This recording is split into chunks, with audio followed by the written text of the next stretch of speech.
మనకు తోడుగా ఉంటే అడుగులు వేస్తాం. అడ్డుగా ఉన్న స్థితిని దాటిపోవడం అంటే చాలాసార్లు భక్తులు ఎంతో మంది వారి జీవితాల్లో ఉన్న అడ్డంకులను తొలగించుకోవడానికి దేవుని పైన ఆధారపడ్డవారుగా ఉన్నారు.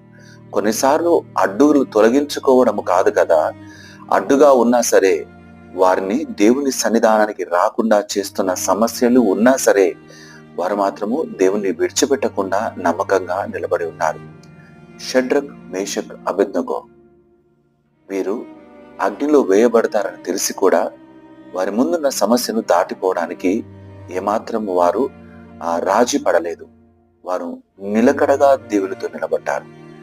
ఒకవేళ అక్కడ చుట్టూ ఉన్నవారు చూస్తే ఇక వీరి పని అయిపోయింది అనుకోవచ్చునేమో, కానీ దేవుని ప్రణాళిక వేరు.